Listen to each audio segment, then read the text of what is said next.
Bueno, buenas tardes a todos, buenas noches a todas y todes. Estamos aquí nuevamente en esto que es Morfología General 2021 y con este ciclo lamentablemente continúa la virtualidad y parece que por mucho tiempo más, ¿no? No solo la virtualidad, sino que estamos con pocas posibilidades de salir nuevamente, etcétera, etcétera. Así que esperando que estén todos bien por allí, por sus casas, vamos a hacer la presentación y vamos a tratar de hacer que esta cursada sea lo más amena posible y lo menos burocrática posible para que colabore de alguna manera con esta situación que estamos viviendo a que ustedes no la pasen tan mal. Trataremos de llevar algo de alegría a los hogares. Hoy vamos a tener una charla a cargo de Francisco Ladrón de Guevara, alias Francisco Nogal en cámara, ya lo están viendo. Él tiene este doble perfil de músico y a su vez de profesor de facultad, arquitecto y amigo y arquitecto, que es hace muchos años jefe de trabajos prácticos de esta cátedra y también ejerce como jefe de trabajos prácticos en la cátedra de Alejandro Abaca en el turno tarde, que también, digamos, ambos pertenecemos y todos pertenecemos a la escuela del Instituto de Hábitat, de la Espacialidad Humana, y a la escuela de Roberto Doberti.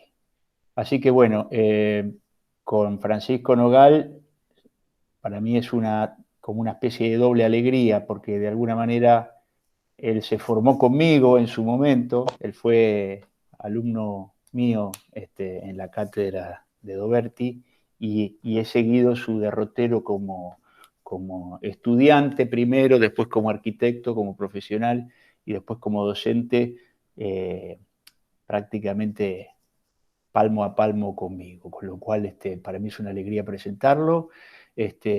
Hoy vamos a trabajar sobre dos temas. Lo primero es perspectivas cónicas con un punto de fuga, que es la perspectiva de alguna manera con métodos más sencilla que se puede aprender. Después vamos a ver si podemos dar una teórica sobre perspectiva con 2 puntos de fuga o más. Y por otro lado, el sistema de proyecciones planas o sistema Monge, sistema de geometrales. Tiene varios nombres, que tiene que ver con las plantas, los cortes, las vistas, todo lo que son proyecciones planas. Así que mi presentación termina aquí, los dejo con Francisco. Buenas tardes, Francisco, ¿cómo estás? ¿Qué tal? Buenas tardes, Isma. Bueno, agradecerte la presentación. Es un placer que estemos trabajando juntos una vez más en el taller. Tratemos de no llorar. No, esta materia yo quería contar que, bueno, muchos lo saben, pero para algunos nuevos, digamos, la materia se presenta como sistema de representación geométrica y después de una propuesta de nuestro titular, la materia pasó a llamarse Morfología General y, y me parece, digamos, interesante el cambio porque justamente es aprender a dibujar o aprender a manejar las herramientas del sistema de representación proyectando, ¿no? Que eso es un detalle que no es menor en esta instancia de la carrera, ¿no? Poder aprender estos instrumentos divirtiéndonos y ya metiéndonos en un proyecto. Nosotros en Morfología General tenemos un primer módulo de dibujos organizativos. Eh, Según la escuela de Doberti, son dibujos que vienen a dar como cierta métrica, cierta sentido de medir el espacio, de organizar. Son dibujos que tienen que ver con la geometría, por eso muchas veces los llamamos dibujos geometrales. Primero vamos a abarcar una primera parte con las perspectivas cónicas. Ustedes saben que tenemos perspectivas cónicas, axonométricas y cilíndricas. Las perspectivas cónicas básicamente son las que tienen que ver con el método de 1 y 2 puntos de fuga. Así que, bueno, si querés, Seba, empezamos con la primera diapositiva Dale, ahí voy compartiendo. y la vamos compartiendo. Bueno, también aclarar que esto es una charla, digamos, dentro del contexto de un taller donde estamos proyectando en este primer cuatrimestre una espacialidad habitable, digamos, una forma habitable que pone en relación al sujeto con el paisaje, en primer medida. Entonces, digamos, tiene un desarrollo horizontal. En el segundo cuatrimestre abarcamos la verticalidad, donde vemos objetos que son habitables en un desarrollo vertical y pasamos a ver otros métodos de sistema de representación que tienen que ver más con las axonométricas y las perspectivas cilíndricas. En este caso, digamos, la perspectiva a un punto de fuga nos va a permitir poder desarrollar dibujos más perceptuales, más desde la percepción del transeúnte que va recorriendo a la forma, ¿no? Hay una primera introducción, ya pasando a la primera diapositiva, donde, digamos, un contexto histórico mínimo, esto, digamos, la perspectiva arranca de una manera más matemática a mediados del siglo XV, ya empezando con el periodo del Renacimiento, ¿no? Pero no está mal refrescar hasta dónde estaba el tema del dibujo geometral en esa época. Tenemos experiencias del mundo egipcio, de la antigua Roma y de Grecia, donde los dibujos geometrales, digamos, no tenían profundidad. En la Edad Media los personajes eran representados según su jerarquía, los animales de poder, los distintos roles que tenían en la sociedad las personas. Lo único que podían llegar a hacer era cambiarlos de tamaño, o sea, usaban en general el escorzo, quiere decir que los personajes siempre se los representaba de perfil, y no terminaban de tener como espacialidad, eran dibujos planos.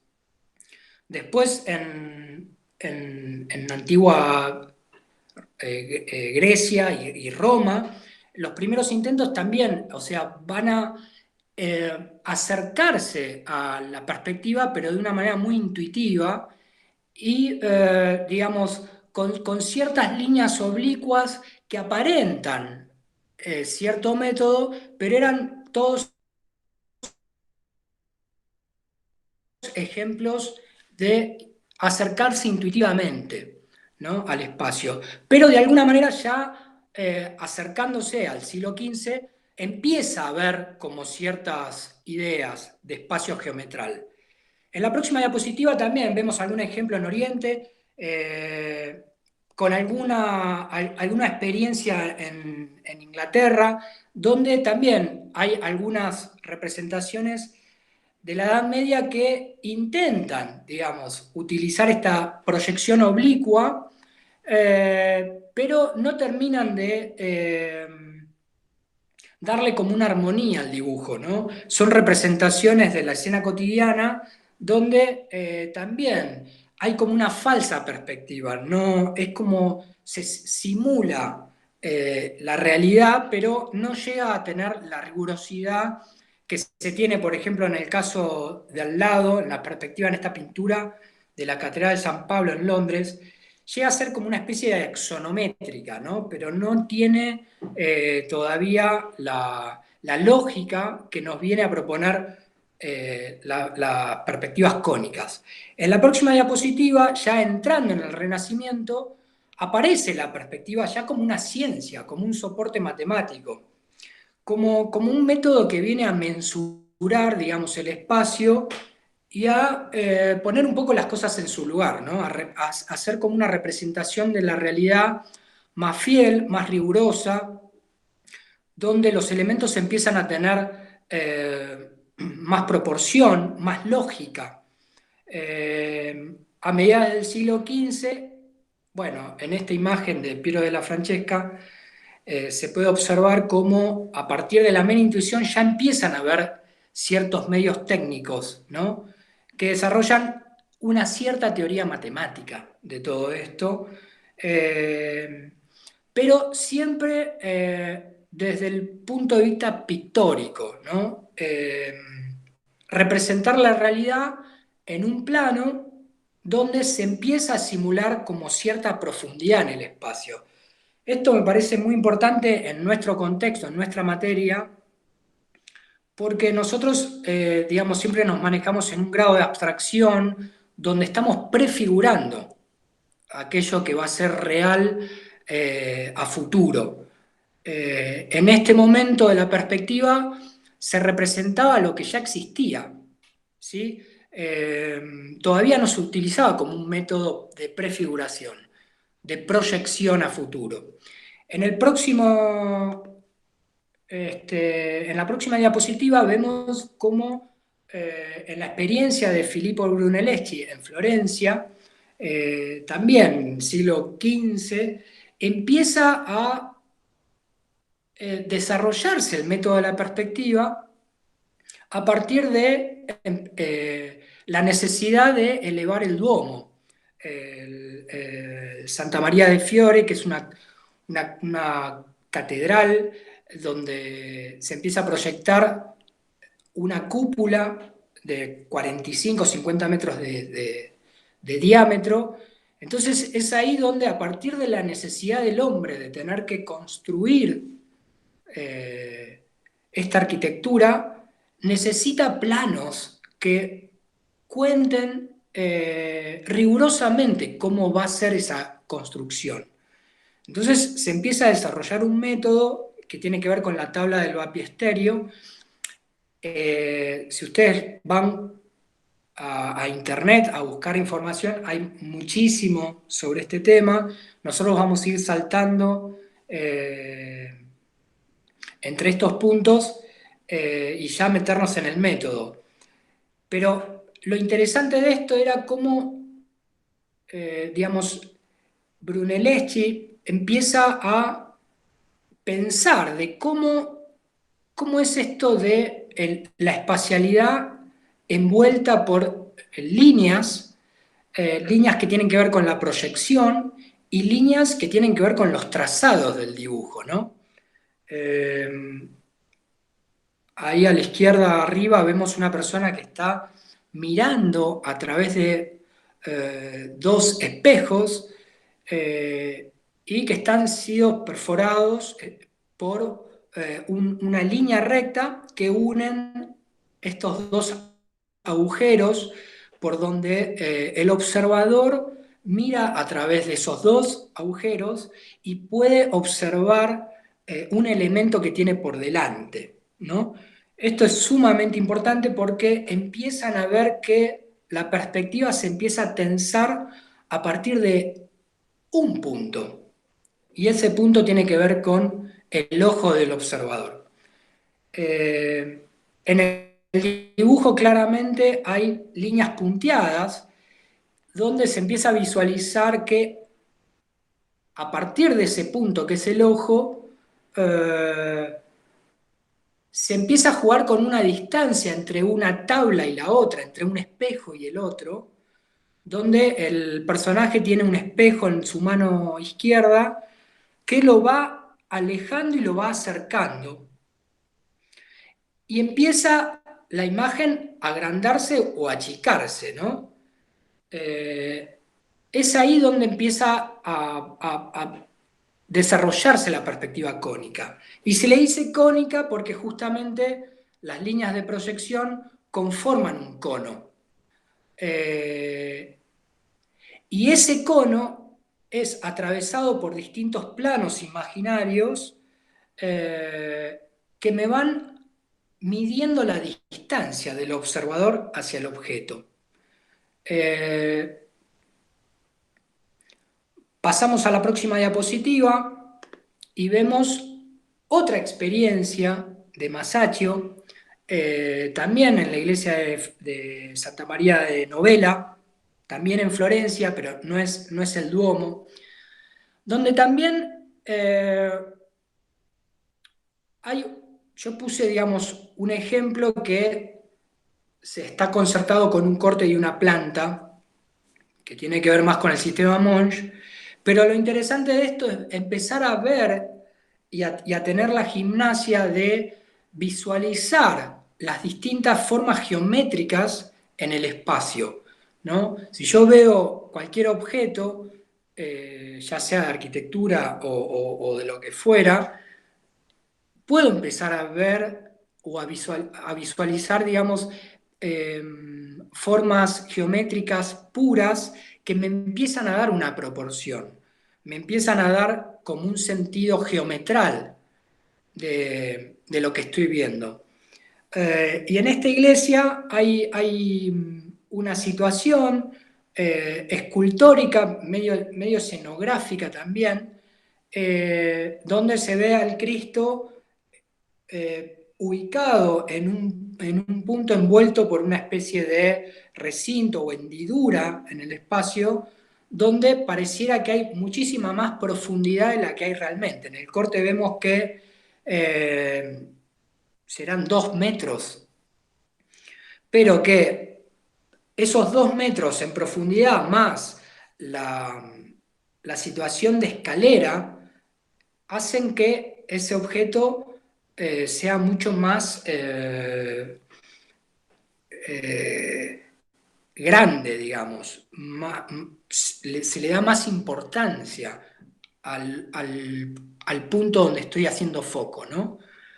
Y en la derecha vemos ese corte como el observador interactúa con la forma, interactúa con el espacio y percibe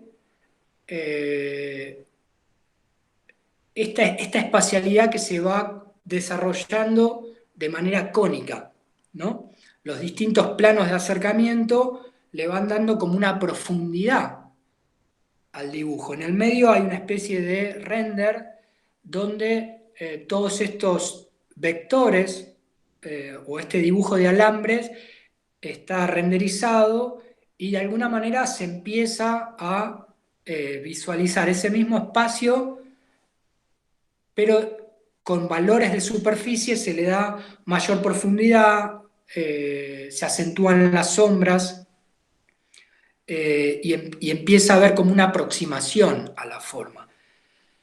Esto también le da como cierto sentido de secuencia, ¿no? En la próxima diapositiva vemos un cuadro de lo que contábamos antes, donde la perspectiva se divide en 3. Tenemos las cónicas en 1 o 2 puntos de fuga, las perspectivas axonométricas, que pueden ser ortogonales o oblicuas. Las ortogonales son las isométricas, dimétricas y trimétricas, y las oblicuas son las caballeras o militares. Y por último están las perspectivas cilíndricas. Solo mencionarlas como para tener claro más o menos las familias, los distintos grupos, las vamos a ver más adelante. En las perspectivas cónicas, que son las que vemos hoy en la próxima diapositiva, vemos los distintos elementos que conforman a la perspectiva, ya metiéndonos en el método, ¿no? Tenemos un punto de fuga, tenemos una línea de tierra, una línea de horizonte, y básicamente tenemos un punto que es el medidor. En la próxima diapositiva vemos cómo en el Renacimiento se iban acercando a ese método. Esta es una imagen interesante, cómo Durero, que fue uno de los que desarrolló el método, ya reemplaza estos espejos,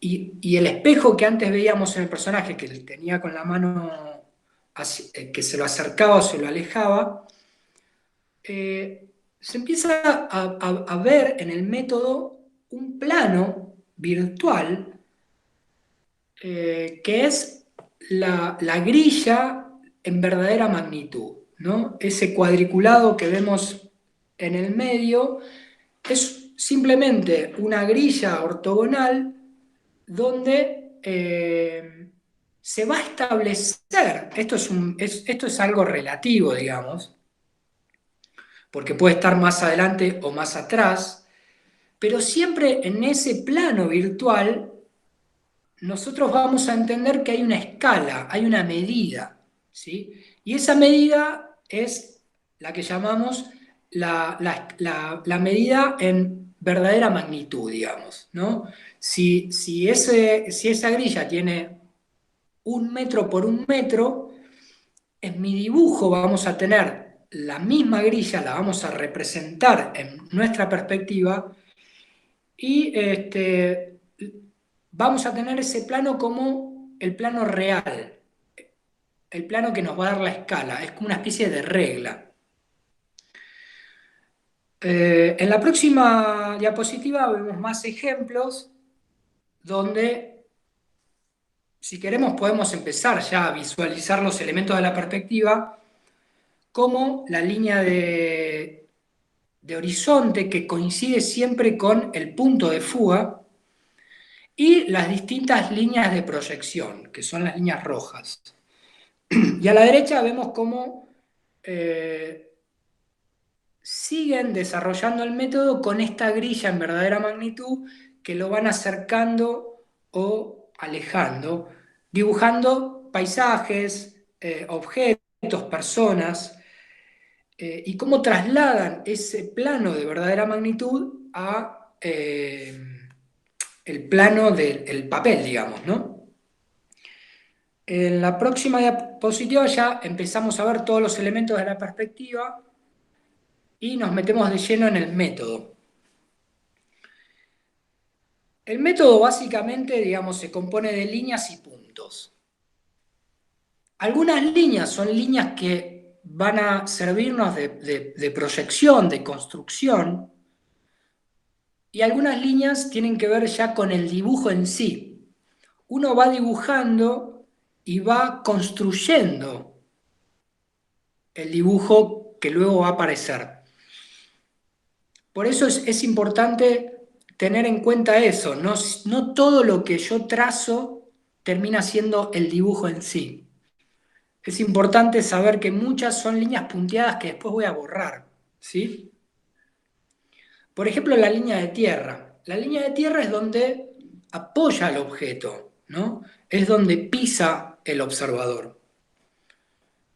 La línea de horizonte es la mirada del observador. Es el ojo del observador que está mirando el objeto que tiene adelante. Cabe destacar que siempre hay una distancia entre la línea de tierra y la línea de horizonte, con lo cual la línea de tierra siempre va a estar fija y la línea de horizonte va a ser relativa. Puede moverse. La distancia entre la línea de tierra y la línea de horizonte es siempre la distancia que existe entre los pies del observador y los ojos. Si el sujeto que está observando se agacha y está próximo al piso, se le va a llamar una perspectiva más rasante y la distancia entre la línea de tierra y el horizonte se va a achicar. En la medida en que el sujeto se va levantando, esa distancia se va aumentando y esa línea de horizonte puede ser superior a un sujeto y se las va a llamar perspectivas aéreas. Después está el punto de fuga, que es fundamental, que es hacia donde van a fugar todas las líneas. no siempre coincide con el eje del sujeto, pero sí es como condición que el punto de fuga coincida siempre con la línea de horizonte. Nunca van a ver que el punto de fuga esté en la línea de tierra. Sí o sí, si vemos en la diapositiva anterior, vemos que la línea amarilla a la izquierda coincide con los ojos del sujeto que observa y esa es la línea de horizonte. Siempre. Entonces, si seguimos con los elementos, después tenemos la famosa ventana, donde en la ventana es ese plano que veíamos que se alejaba o se acercaba, y es donde nosotros vamos a mensurar el espacio, le vamos a dar una regla y una medida en verdadera magnitud. Vamos a suponer que en esa ventana vamos a tener una escala que en nuestro caso como arquitectos en general le damos 1 metro por 1 metro, pero es relativo. Yo si tuviese que representar un objeto de diseño industrial, a lo mejor esa escala tiene que ver con los centímetros o con los milímetros. O como arquitectos podemos decir, bueno, esa grilla de verdadera magnitud tiene una regla de 1 metro por 2 o de 2 por 1. En fin, le doy la proporción que yo quiera. Lo que me van a servir son los puntos de distancia del módulo de la grilla. Aclaro esto porque en el dibujo de la siguiente diapositiva vemos que la ventana no tiene un cuadriculado exacto de 1 metro por 1 metro, pero lo que quiero que entiendan es, digamos, que lo que importa de la grilla es que ahí es donde tengo la verdadera escala. Lo que me importa son los puntos de intersección de la grilla. Después vamos a tener otro punto que es fundamental en la perspectiva, que es el medidor. El medidor no es más que la distancia del sujeto con el objeto a representar. Si yo estoy a 5 metros del espacio que quiero representar, el medidor va a estar a 5 metros del punto de fuga. Con lo cual, el medidor siempre se ubica en la línea de horizonte.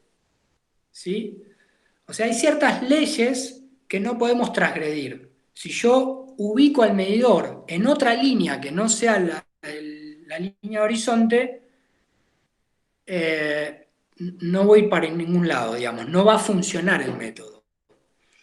Necesitamos que cada elemento cumpla su rol y se ubique estratégicamente en los mismos elementos, ¿sí? Tanto el punto de fuga como el medidor siempre se ubican en la línea de horizonte.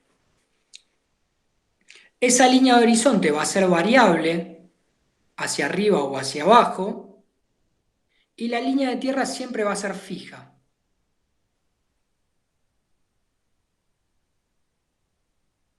Y por otro lado, la ventana en verdadera magnitud siempre va a estar apoyado sobre la línea de tierra.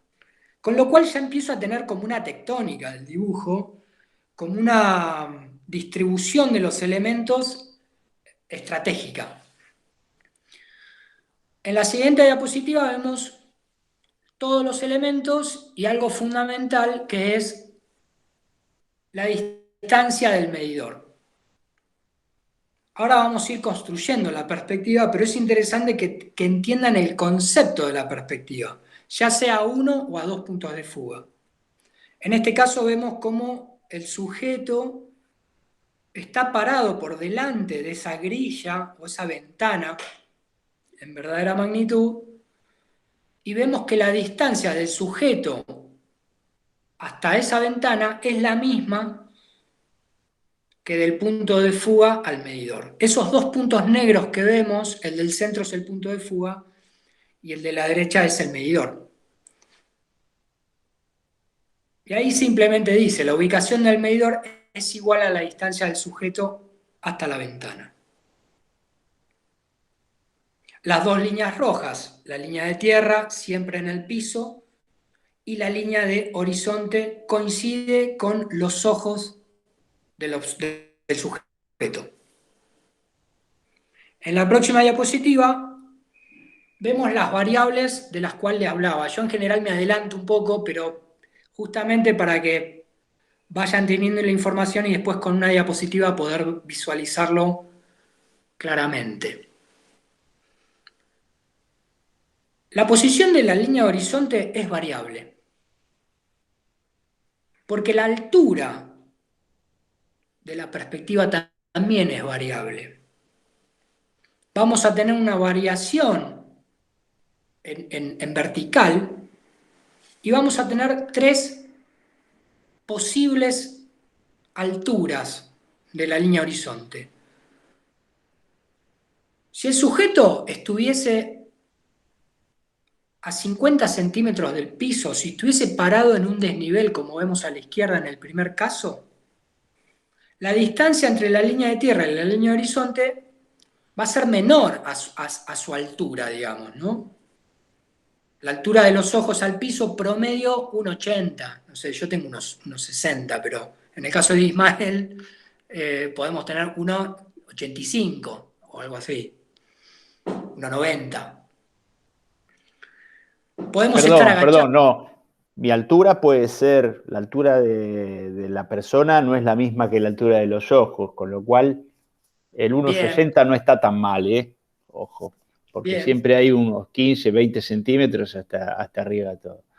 De todas maneras son codificaciones que, como diría ahora el feminismo con cierta justicia, están pensadas en un sujeto que es hombre, que es masculino y que es de raza blanca.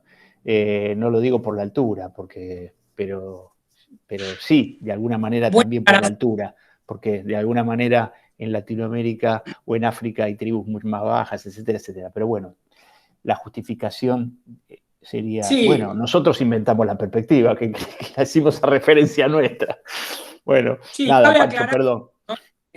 La distancia de la línea de tierra y la línea de horizonte no es la altura total del observador o la observadora, sino que es la distancia de los pies a los ojos, a la línea de los ojos. Entonces se establece un convenio de 1,60, entre 1,60 y 1,80. Pero bueno, ese es el caso de la peatonal, digamos, ¿no? Pero yendo en orden, en el primer caso vemos que la altura es menor a esa distancia, entonces la vamos a llamar rasante. Todas las perspectivas que construyamos cercanos al piso, a la línea de tierra, la vamos a llamar rasante. En el caso 2 es el caso que estábamos hablando antes, que es las perspectivas peatonales, donde más o menos la línea de tierra y la línea horizonte coincide con la altura de una persona, con la distancia a los ojos de una persona. Más o menos 1,80, entre 1,60 y 1,80. Y después tenemos el tercer esa altura, y son dibujos que en general es cuando el observador está en otro nivel, ¿no? O sea, está mucho más arriba. Esas son las tres variables de alturas, o sea, esa distancia la establece el dibujante, el proyectista. A ver con cuál me conviene contar mejor un espacio. Si yo en una perspectiva, en un dibujo perceptual, quiero destacar más el skyline de los edificios, quiero destacar más los cielos o la capa de los árboles, o quiero generar mayor esbeltez, voy a ir por algo más rasante. Si quisiera representar más el plano de apoyo, el suelo, algún diseño de solados o algo que necesite estar más arriba, bueno, voy a volcarme más por una perspectiva más aérea. Entonces, cuando yo establezca la línea de horizonte, la voy a poner a más de 2 metros de altura, ¿no? 5, 6 metros, 7, ¿no? Hay perspectivas muy interesantes se dice a vuelo de pájaro, que es donde justamente esa distancia entre la línea de tierra y la línea de horizonte es bien superior, digamos. Y la línea peatonal, digamos, el grupo de las perspectivas peatonales son las clásicas de recorrido, donde ya hay como cierta simetría entre el plano de apoyo y el plano superior, ¿no? Entre el piso y el cielo. Nosotros en este cuatrimestre estamos proyectando al borde de un arroyo canalizado, entubado, entonces vamos a ir destacando esa relación entre el recorrido y el agua, ¿no? Y el borde con el arroyo. Entonces, digamos, las perspectivas peatonales son pertinentes para este tipo de representaciones. En la siguiente diapositiva vemos, en el caso del pabellón de Barcelona, como un ejemplo paradigmático, donde vemos una espacialidad de geometrías puras, de planos, nos conviene para desarrollar la perspectiva y ver los distintos ejemplos. Acá tenemos el ejemplo de la altura rasante, donde el sujeto está casi sentado en el piso y se destacan mucho más los planos superiores, casi que no se ve el piso. Si lo hacemos bien rasante, inclusive hasta podemos hacer coincidir la línea de horizonte con la línea de tierra. En el próximo caso tenemos la línea de horizonte que es peatonal, donde ya un sujeto está parado normalmente. Vemos el sujeto en rojo y la perspectiva arriba, la línea roja coincide con los ojos del observador y nos da un dibujo más simétrico, ¿no? Como decía antes, donde hay cierto equilibrio de pesos, cierto equilibrio en la gravedad del dibujo, ¿no? Hay como la superficie del cielo es parecida a la superficie del piso, o casi igual.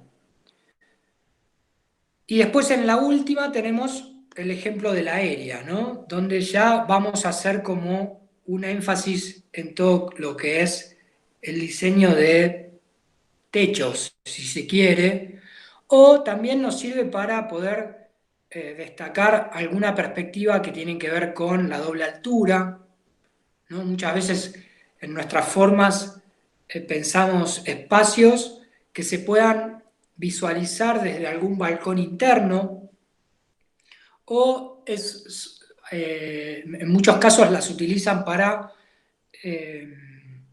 dibujar el paisaje, ¿no?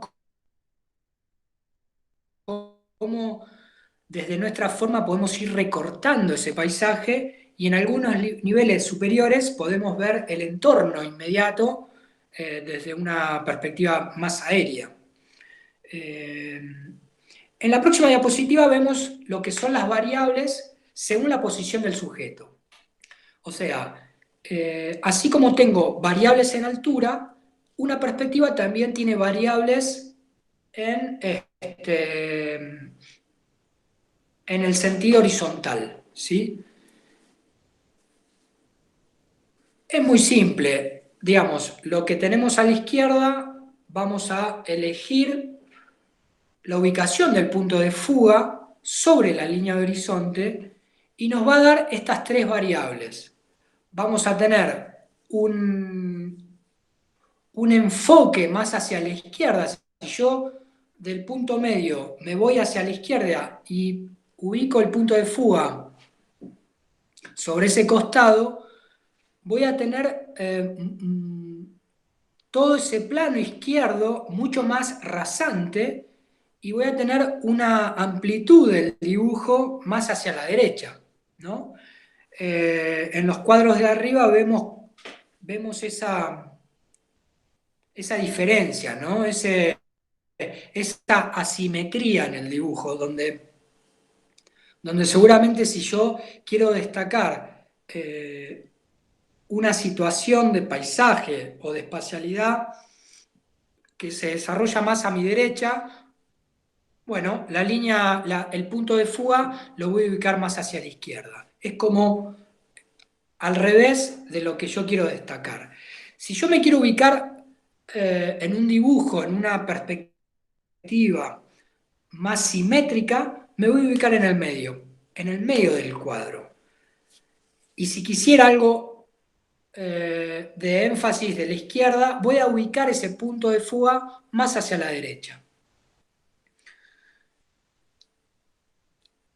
En el dibujo de la derecha también dice, bueno, que el punto de fuga también puede estar fuera del cuadro, o sea, puede estar fuera de la ventana, ¿no? Eso después ya lo vamos a ver, que es cuando ya no quiero ver nada de lo que tengo a la derecha o hacia un costado y la perspectiva de alguna manera se empieza como a deformar, pero que en algunos casos es interesante, ¿no? Con estas tres variables completamos esas seis, ¿no? Las tres variables que tienen que ver con la verticalidad y las tres variables que tienen que ver con la horizontalidad. En la próxima diapositiva ya empezamos a construir la perspectiva o mi dibujo de perspectiva cónica ubicando el objeto. Yo lo primero que tengo que decidir es dónde voy a ubicar el objeto. Las seis variables que di anteriormente tienen que ver con esa ubicación. Si yo me quiero ubicar más hacia la izquierda, al centro o a la derecha, o si yo como sujeto, observador, me quiero ubicar peatonalmente, rasante o en el espacio aéreo. En este caso, en el dibujo del pabellón de Barcelona, el sujeto se lo ubica hacia la izquierda. ¿Ven? Como en la planta el sujeto se ubica a la izquierda o en la próxima diapositiva se ubica en el centro. En la próxima se ubica en el centro y en la próxima diapositiva se ubica a la derecha. Con lo cual tengo las tres variables en planta también. Si podemos repetir desde la imagen 18,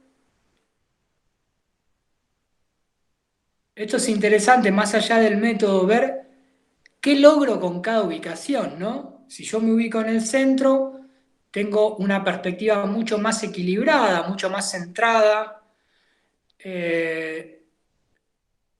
donde empiezo a jugar con la masa del dibujo, ¿no? Con la densidad del dibujo. En este dibujo de alambres yo tengo, digamos, cierto equilibrio de líneas, pero después en la medida en que le voy dando valores de superficies al dibujo, me doy cuenta que el plano de la izquierda es de mármol, es macizo, y el plano de la derecha es aire, es paisaje abierto, digamos, ¿no? Entonces, si seguimos avanzando en la próxima diapositiva, no en la 20, sino en la 21, ya tenemos el otro elemento muy importante que es el medidor. Ya vimos variables en el espacio de la ubicación del observador, a izquierda, centro, derecha, rasante, peatonal aéreo.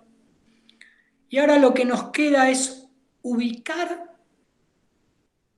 el medidor. Como dijimos antes, el medidor representa la distancia del sujeto y determina la profundidad de los objetos dibujados. Yo establezco esas tres distancias relativas que ustedes van a decidir. En el primer plano la distancia es A, en un plano medio la distancia es B, y en un plano panorámico la distancia es C. ABC es la distancia que ustedes quieran. A puede ser 1 metro, B puede ser 4 metros y C puede ser 8 metros. Es decir, es relativo a los que ustedes quieran provocar en su perspectiva. En la medida en que la distancia del punto de fuga al medidor es menor, yo voy a tener el espacio representado más cerca. Voy a tener al observador mucho más próximo a ese espacio. Y en la medida en que me voy alejando, esa fuga se va profundizando y las cosas de alguna manera se van achicando, ¿sí?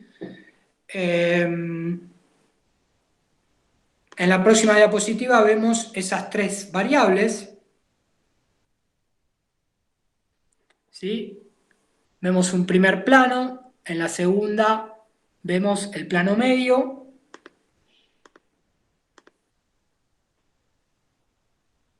y en la tercera vemos el panorámico. Como ustedes se dan cuenta, digamos, el sujeto se va alejando, eso es lo que va haciendo. En la medida en que el sujeto se va alejando, la distancia entre el punto de fuga y el medidor también se va agrandando, se va alejando.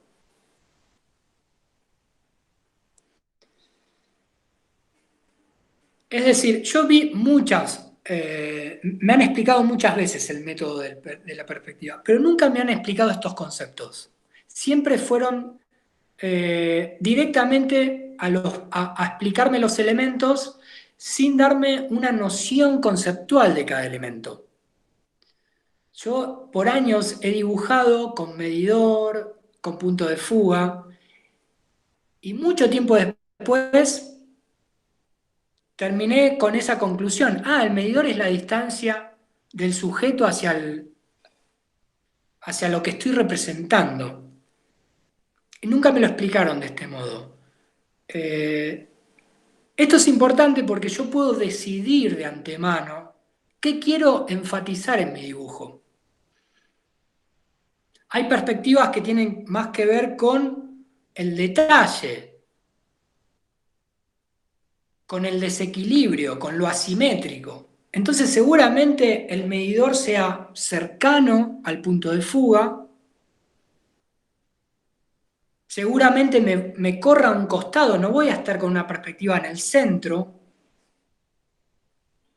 y a lo mejor me salgo de la típica línea de horizonte a la altura de una persona. A lo mejor me achico un poco o me elevo. Es decir, voy encuadrando, voy enfocando y enfatizando lo que yo quiero contar en mi dibujo.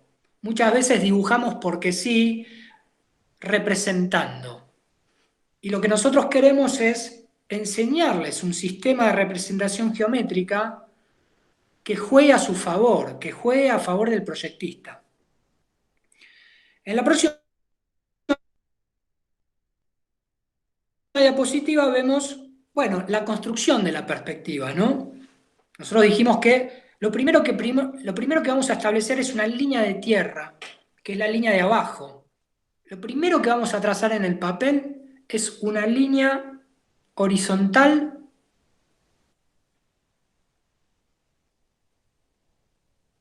preferentemente en el inferior de la hoja, ¿no? Así el dibujo se empieza a construir hacia arriba. Lo segundo que vamos a establecer es la línea de horizonte. Esa línea de horizonte tiene la distancia famosa de la cual hablaba antes. A lo mejor soy un poco redundante, pero viéndolo con distintas diapositivas y distintas maneras de representarlo, lo van incorporando. Esas 2 líneas las establezco yo. Son 2 líneas relativas. Y esa distancia también va a ser relativa, que es lo que explicaba antes. La altura del sujeto es esa X que ven ahí en pantalla. X o X' quiere decir eso, que ustedes van a decidir si es rasante, peatonal o aérea. En este caso de la perspectiva es peatonal. En la próxima diapositiva, al ser peatonal, la distancia de la línea de tierra a la línea de horizonte es de 1,80 aproximadamente. Y ya vemos cómo en esta segunda diapositiva aparece un tercer elemento, es el tercer paso en la perspectiva, que es la ventana, la modulación de la grilla que define la escala del dibujo. Yo, a partir de esta grilla, de esta modulación, voy a establecer una escala en la perspectiva. No siempre la escala tiene que ver con las plantas, los cortes y las vistas. También las perspectivas cónicas a 1 o 2 puntos de fuga tienen escala. ¿Cómo puedo establecer la escala? A través de la grilla, a través de la ventana, que a mí me sirve como una regla que en general las que compramos en la librería vienen 1 en 100. Vienen de a 1 centímetro. O puedo comprar un escalímetro y establecer que esa medida puede ser 1 en 50. Entonces, 1 metro va a tener 2 centímetros. Esa medida también la establezco yo. También la defino yo en función a lo que yo quiero contar en mi dibujo. En la medida en que yo achico esa escala, voy a tener un dibujo mucho más pequeño, digamos, a una escala mayor. Si yo quiero dibujar 1 en 100, dibujo una ventana que tenga la escala 1 en 1, o sea, 1 metro por 1 metro, o 1 centímetro por 1 centímetro. Si yo quisiera dibujar 1 en 50, 1 metro va a ser 2 centímetros. O al revés, si quisiera dibujar 1 en 500, perdón, ahí me mareé, voy a dibujar a la mitad, ¿sí? Con lo cual, esto me va a establecer más grande o más chico el dibujo. En la siguiente diapositiva vemos cómo el punto de fuga se ubica en la línea de horizonte, que es el cuarto elemento. En este caso se ubica en el medio, aleatoriamente, yo lo puedo ubicar a la izquierda o a la derecha. Y el quinto elemento es el medidor. El medidor lo ubico o a la derecha o a la izquierda. Es indistinto esa ubicación. Lo que sí es siempre fijo es que se ubica en la línea de horizonte. Como contaba antes, esa distancia I que ven en la diapositiva no es ni más ni menos que la distancia entre el observador y lo que quiero representar.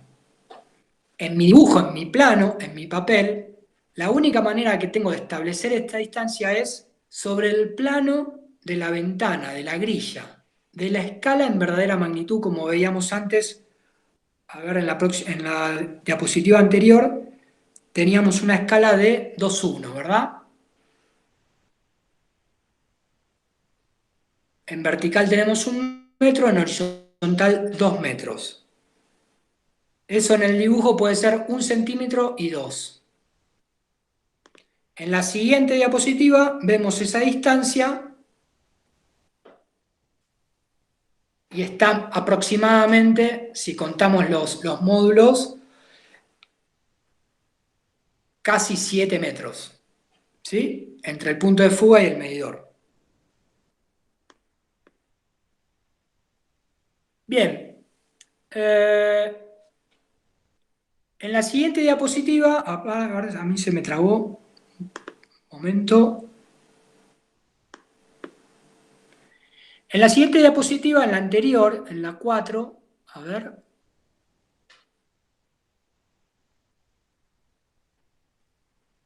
Vemos cómo empiezan a haber líneas de fuga que hacen al dibujo, que van a unir el punto de fuga con los distintos puntos de la grilla, de la ventana. Esas líneas se van a llamar líneas de fuga. O sea que una vez que establezco la línea de tierra, la línea de horizonte, la ventana, el punto de fuga y el medidor, voy a empezar a construir el dibujo.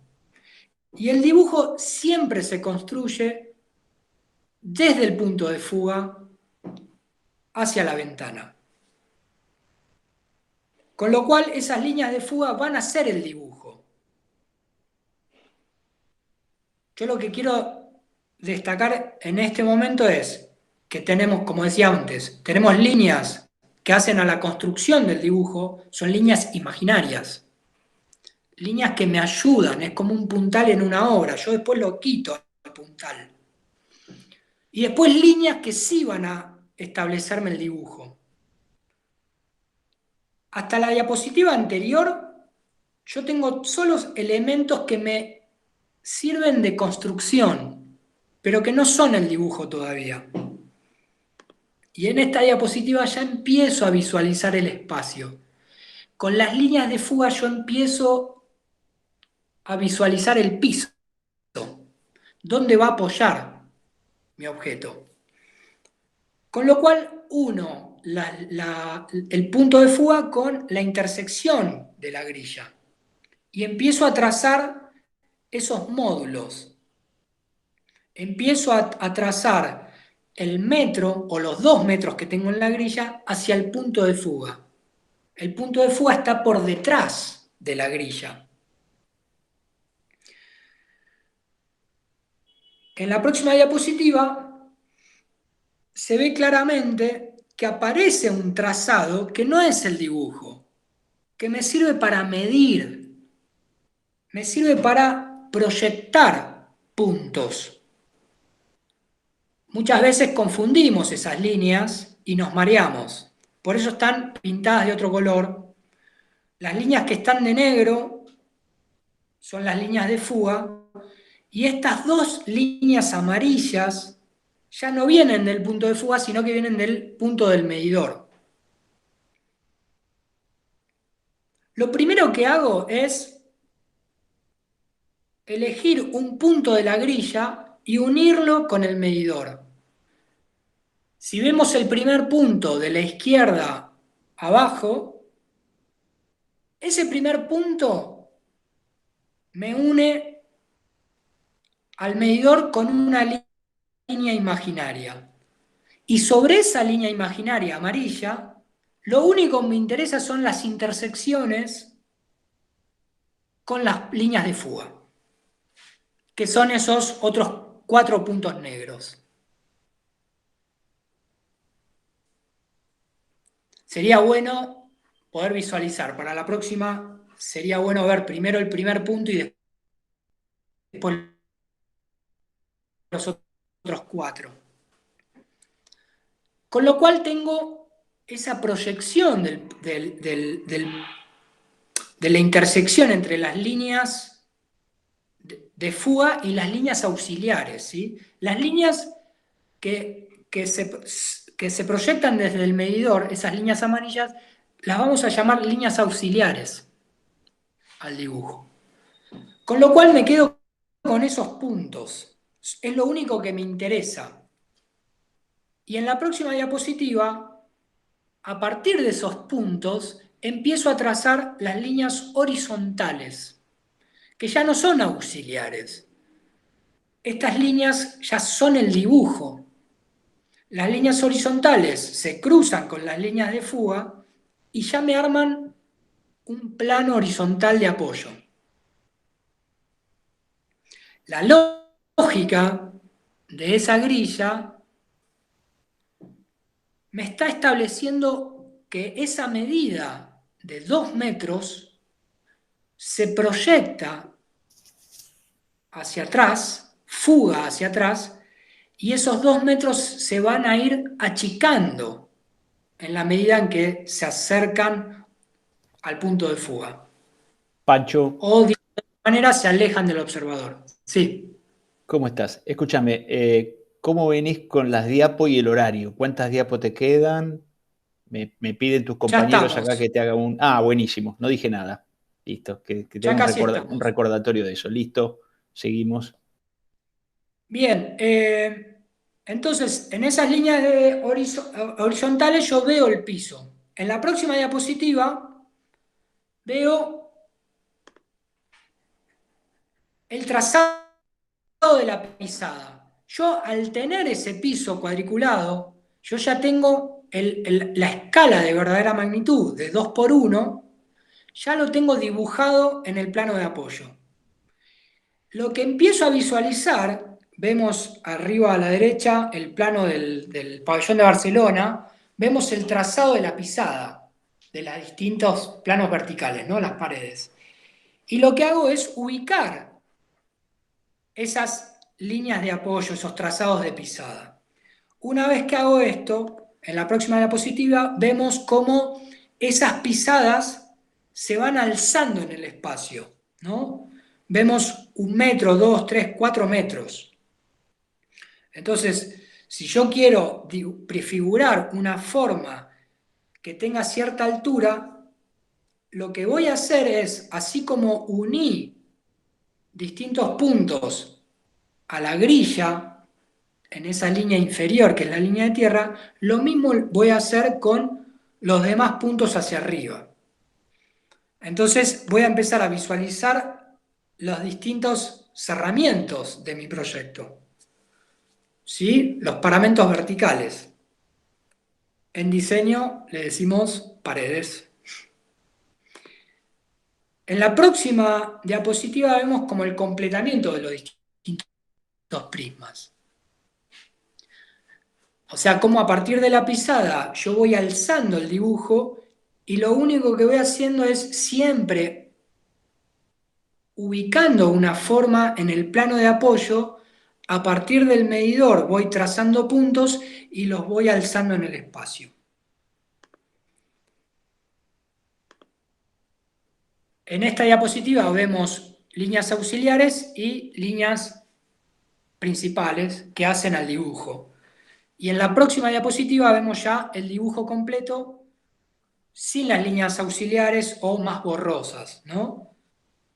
Esto vemos en la próxima, vemos la foto del pabellón y vemos algunos ejemplos como a la perspectiva la pueden ir pintando, digamos, o sacándole las líneas auxiliares, le pueden dar como valores de superficies, valores de líneas, le van dando contexto. Algunos dibujos pueden quedar con ciertas líneas de construcción más lavadas. Y pasamos a algunos ejemplos de estudiantes que fueron haciendo perspectivas a un punto de fuga de sus distintos proyectos.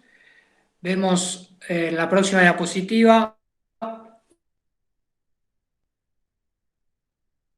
una perspectiva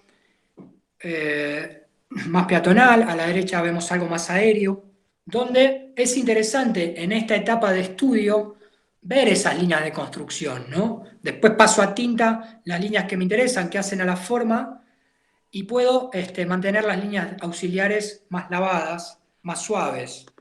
En la próxima diapositiva vemos algunas perspectivas que se fueron como integrando con fotos de maquetas, de distintos proyectos, utilizar distintos valores de líneas, espesores, líneas continuas, líneas de proyección.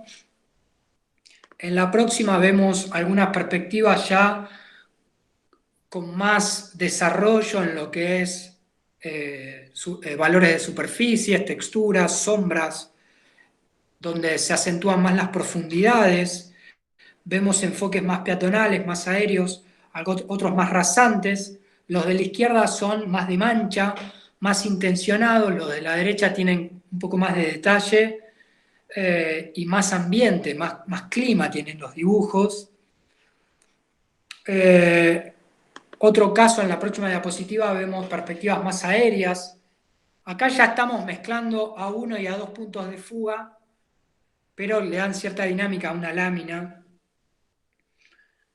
Perspectivas, en la próxima, son solo ejemplos. Esto te vas a acordar, Isma, en la próxima diapositiva. En la otra, simplemente mostrarle casos de perspectivas cónicas. Esto emblemático, cuando yo estaba estudiando, y Ismael era mi docente. A este muchacho le decíamos amablemente cuando cursaba el asesino serial.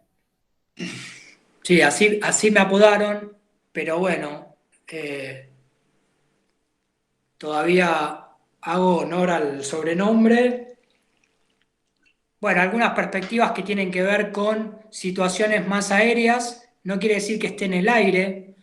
Ahí vemos la diagonal norte, cómo desde una terraza puedo generar una perspectiva aérea, o en la de abajo una perspectiva más rasante, o en el próximo croquis, la próxima diapositiva, vemos croquis de distintas situaciones urbanas, en distintas técnicas más aguadas, tintas chinas, acrílicos. En la próxima diapositiva, más dibujos a un punto de fuga. En la próxima diapositiva vemos alguna más, croquis. Queda claro, que luego de ver estos dibujos. Pasá la anterior, Sebas. Pasá la anterior, por favor. ¿Te acordás de eso? Queda claro luego de ver estos dibujos con tanto detalle y con tantas horas de tablero y con tanto control, control de la situación, por qué el apodo del asesino serial, ¿no es cierto? Me acuerdo perfectamente. Y eran épocas donde realmente se estudiaba dibujando mucho a mano, digamos. Todavía, esto fue en 99 o 2000, alrededor de los 2000, donde, bueno, todavía se incorporaban los conceptos desde el cuerpo, desde la mano. O sea, a mí me costaba mucho dibujar a computadora todavía, pero había una instancia donde necesariamente tenías que pasar por esto. No con este nivel de detalle, a lo mejor, pero sí poder entender la espacialidad de un proyecto, palpándolo con la mano, con el dibujo a mano, analógico, ¿no? Por eso, digamos, parece obsoleto estar explicando una perspectiva a un punto de fuga o un método que ya me lo resuelve una computadora, un SketchUp rápidamente, pero me parece interesante pasar por esa etapa previa donde uno aprende las cosas, las incorpora y ya no se las olvida más. Después darle un dato a una computadora, una máquina, es más mecánico, pero el pensar un espacio requiere sí o sí de que eso es de duración, ¿no? Donde es necesario que no estén todos los elementos definidos. En la próxima diapositiva también son croquis más de paseo, de situaciones más urbanas, pero el método de la perspectiva estaba ahí, está implícito, ¿no? En la próxima diapositiva, Seba, vemos algunos croquis más borrosos, pero que es interesante la gimnasia de poder visualizar la línea de horizonte, el punto de fuga, si es más a la izquierda, si es más a la derecha. No es tan complejo, pero una vez que yo lo incorporo, después puedo soltar la mano y la mano va sola en algún punto, ¿no? O más dibujos peatonales, y con esto ya finalizamos la teórica. Estos son más personales, libretas de viajes que quería compartir, que bueno, ojalá les haya servido la teórica. La próxima diapositiva ya dice fin. Gracias a todos y a todas. Con esto finalizamos Bueno. la teórica de perspectiva un punto de fuga. Gracias, Pancho. Solo quería hacer algún comentario final, no quise interrumpirte, así que los tengo anotados por acá. Muy breves, ¿no? Uno, que es cierto que hoy por hoy el SketchUp o cualquier programa de dibujo, inclusive el AutoCAD, te permite, no sé, hay módulos de perspectiva, pero es cierto que cuando uno le mete los datos, si uno los mete mecánicamente y sin saber, puede hacer perspectivas que sean tan alteradas, que sean tan poco naturales, que no tengan, que no tengan que ver con la visión monocular del hombre, que no tengan que ver con esta altura del observador. O sea, lo interesante de esto es saber cómo le tenés que arrimar el bochín a cada sistema de dibujo para que te resuelva el problema que vos querés resolver. Eso por un lado. Claro. Que es importante. Sí, por otro lado, a ver, Sí. yo, digamos, el método de la perspectiva puede ser mucho más riguroso y mucho más cansador. Yo, digamos, Lo has hecho trato de que muy... la teórica tenga como un sentido más conceptual, Claro. donde trato de contar los elementos desde una manera más sensible, no tan matemática. No hay mucha ciencia atrás del método de la perspectiva, y eso es lo importante, digamos, ¿no? Para poder proyectar y hacer que el método juegue a tu favor. Tal cual, coincido totalmente, Pancho. La teórica me encantó. Me parece que a pesar de lo arduo o de lo árido que puede ser para un chico joven, acostumbrado a trabajar con máquinas, replantearse este método y entenderlo, quizá lo era para nosotros en nuestra época. Me imagino ahora que la cultura de lo instantáneo va siendo cada vez más fuerte. A pesar de eso, me parece que ha sido muy conceptual y muy interesante la teórica. Yo quería terminar respecto de esto con un solo comentario. En algún momento, esta herramienta fue tan importante que marcó, y esto es una anécdota que siempre contaba Doberti, marcó la diferencia, una diferencia en dos estamentos, en dos estratos de la arquitectura, dos momentos culturales de la arquitectura. La arquitectura, como ustedes saben, existe hacía mucho tiempo, pero como disciplina no estaba separada de la construcción, no estaba separada tampoco de otras ramas de la inventiva o de la ingeniería, etcétera, etcétera. El arquitecto era, uno vivía junto con con los masones o con los matoni, vivía junto con las corporaciones que construían, por ejemplo, las grandes obras, las grandes catedrales. Ese era el momento que nace la perspectiva, cuando uno de estos constructores, uno de estos ingenieros, uno de estos sabios constructores, sabios matoni, aprende el método para transmitir ese proyecto a alguien que es lego, a alguien que no sabe. La perspectiva básicamente permite que cualquier persona que no conoce de lectura de planos, que no conoce de alzados, que no conoce de plantas, pueda ver el modelo terminado, cómo va a terminar, cómo va a ser antes de terminar. Es tan importante y es un salto cualitativo tan importante que hace que este personaje que construía y que vivía junto con las corporaciones de constructores, pase a vivir en el palacio en la corte, junto con el rey, y se convierta en un arquitecto que no construye. Es el tipo que dibuja, es el tipo que maneja la herramienta y que sabe cómo va a quedar terminado el proyecto una vez que no solo sabe cómo va a quedar terminado, sino que sabe comunicarlo. O sea, una herramienta de comunicación del proyecto hacia aquellos que no saben de proyecto. Con lo cual, la perspectiva, él tiene un escrito que es muy interesante, que después por ahí lo pasamos para que lo lean, que se llama Proyecto y Novela. Entonces él habla de que el proyecto y la novela tienen esto, de que pueden ser posibles, pueden no ser posibles, no son reales, pero son realizables, ambos dos, ¿no? Entonces, bueno, la perspectiva tiene un rol interesante a nivel histórico y me parece que eso también es interesante de verlo. Yo no sé, Sebastián, si queremos pasar a la segunda parte. Dale, dale, dale. Ahora vamos a ver Sistema Monch. Voy compartiendo acá. Bueno, Esperamos que se vean las pantallas, Sebas.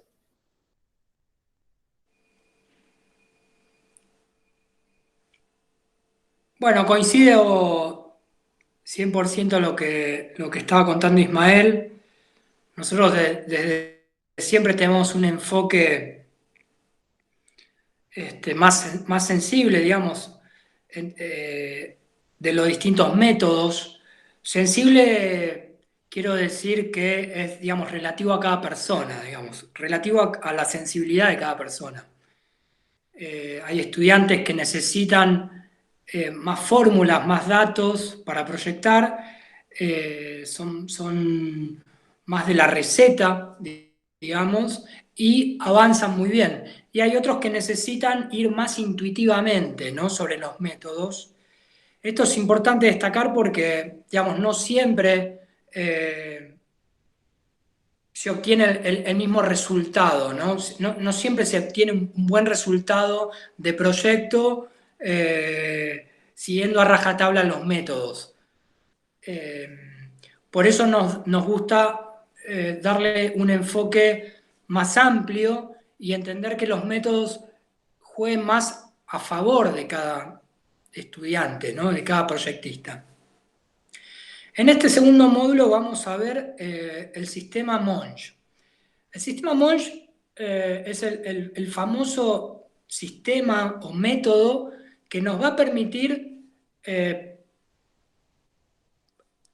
desarrollar dibujos que también organizan el espacio, ¿no?, que también nos proponen una mirada de la realidad más pragmática, más mensurable, más cuantificable, digamos. Y en ese sentido, nuestra gran herramienta es la geometría. En morfología general, intentamos poder abarcar todas estas maneras de representar en simultáneo, ¿no? Cuando uno va proyectando, se va imaginando o va teniendo algunas ideas que surgen a partir del cruce de distintas informaciones, ¿no? Y en ese cruce vamos a ir barriendo tanto con perspectivas como con plantas, cortes, vistas y con la maqueta a la vez. Morfología general, de alguna manera, es una introducción a esa manera de pensar el proyecto, ¿no? A esa forma o esa estrategia que tenemos de ir avanzando, ir profundizando en una idea, teniendo como instrumentos o como herramientas los distintos sistemas de representación. En este caso vamos a ver el método Monge, que es un sistema diédrico. Tiene que ver con la geometría descriptiva, porque es un sistema de representación de una figura o más de una figura en 3 dimensiones, ¿no? Y lo vamos a hacer en un plano que tiene 2 dimensiones, X e Y. Con lo cual el sistema o el método Monge nos va a permitir darle como una alzada a ese dibujo plano. Este matemático francés es el que inventa, de alguna manera, la geometría descriptiva. En el próximo diapositiva nos cuenta que, digamos, la geometría descriptiva se centra en la resolución de problemas de la geometría del espacio a través de operaciones que se desarrollan en un plano. De alguna manera,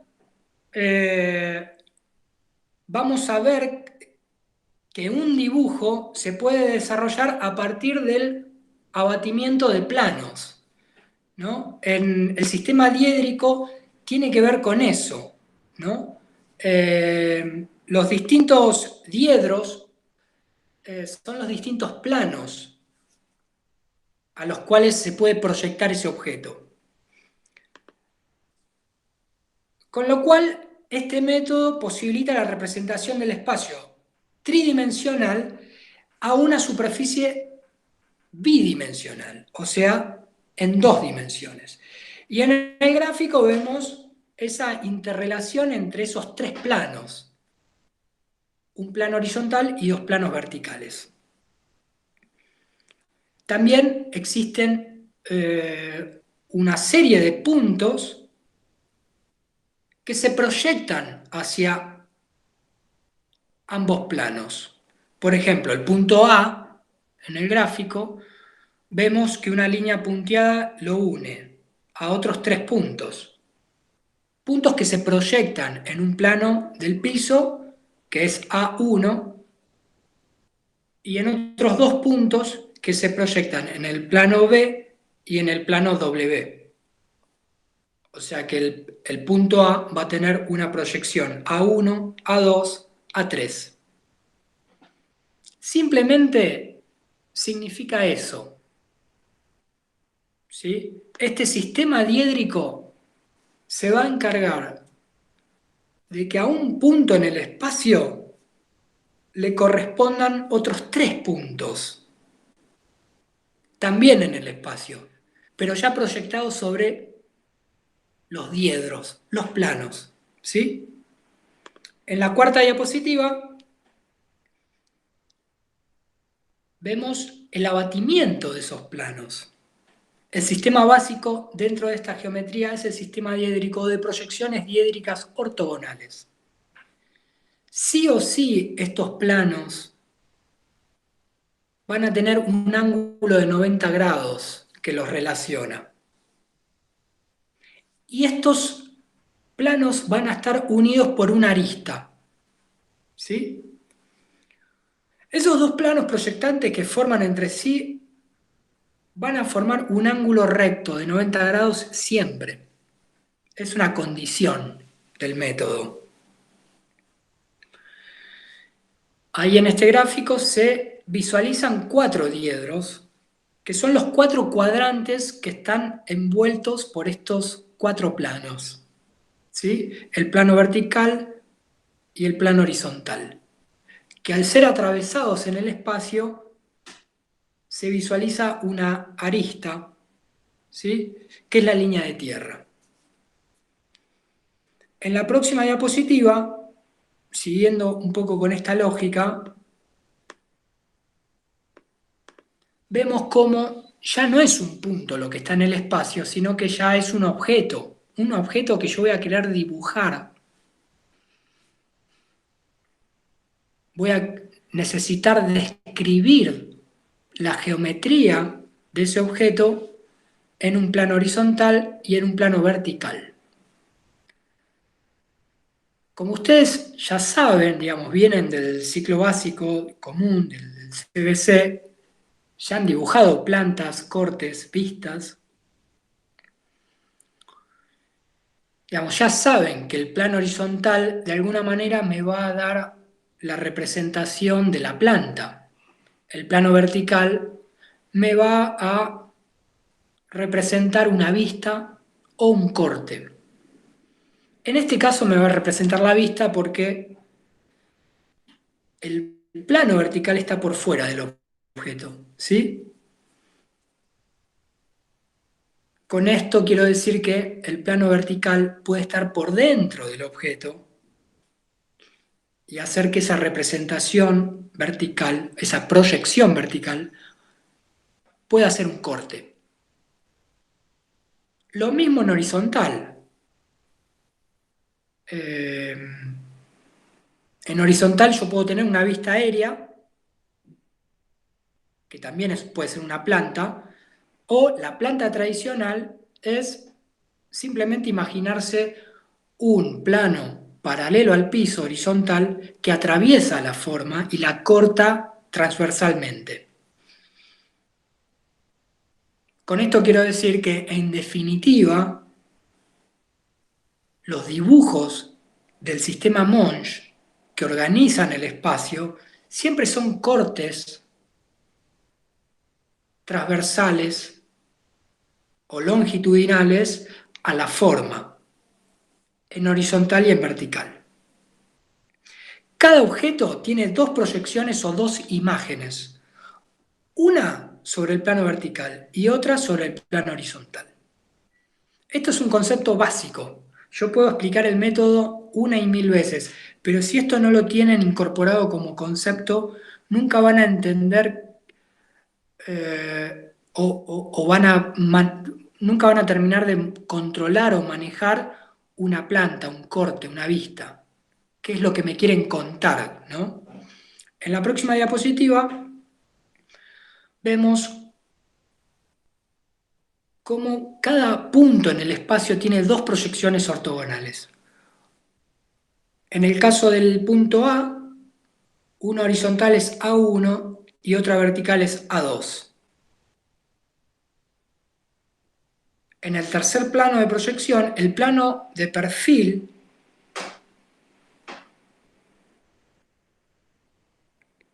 los tres forman un trirectángulo. Triedro, trirectángulo.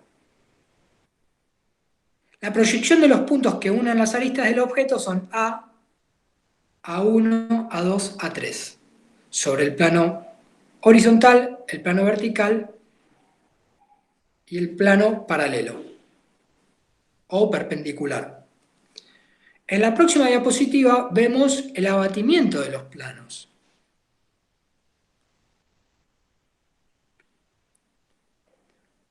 Muchas veces nosotros representamos una planta en el centro y abatimos las vistas concertadas hacia ambos lados. Y eso tiene esta explicación. ¿Por qué se hace de ese modo? Porque el sistema Monge trabaja con los planos de proyección horizontal y vertical y se abaten girando o rotando sobre la línea de tierra. El plano de perfil, ¿sí?, se abate girando sobre el eje Z. ¿Sí? Ahí lo vemos en el dibujo. El PP es el plano de perfil, ¿sí?, que se va abatiendo como si fueran hojas de puertas, ¿sí?, que se van abatiendo girando sobre el eje Z. En la próxima diapositiva vemos que cada una de las proyecciones tienen su denominación. Sobre un objeto nosotros podemos dibujar una planta, que es el plano horizontal, podemos tener un alzado o vista frontal, se le dice, que es sobre el dibujo del plano vertical, o podemos tener un perfil o vista lateral. ¿Sí? Básicamente resultan esos tres dibujos.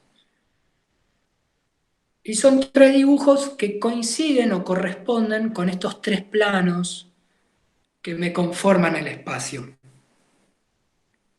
Planta, alzado y perfil. Los nombres son convenios, porque el alzado y el perfil yo le puedo decir vista frontal o vista lateral. Pero básicamente es esto. En la próxima diapositiva vemos cómo eso, digamos, tiene cierta relación espacial y esos planos son como espejos. Pero ya sin deformar a la forma, al objeto, ¿no? Si fuera un espejo literal, seguramente algo de perspectiva voy a tener, algo de deformidad voy a tener en el objeto. Y el sistema Monge lo que se ocupa es justamente de siempre dibujar en verdadera magnitud. Por eso es importante entender que los dibujos del sistema Monge sí o sí tienen una escala, ¿sí?, determinada. Yo puedo trabajar en un JPG de algún dibujo que construí en AutoCAD, lo aumento y lo agrando, ya no sé cuál es la escala, pero eso no quiere decir que no tenga escala, sino que aumenta o achica de tamaño. Siempre los dibujos de Monge tienen una escala. En la siguiente diapositiva vemos cómo ese objeto es representado con líneas continuas, llenas, y empiezan a estar las líneas de proyección. En general no, siempre las líneas de proyección están por delante, ¿sí? Están sobre, representan lo que está sobre el plano del objeto. Ahí vemos una planta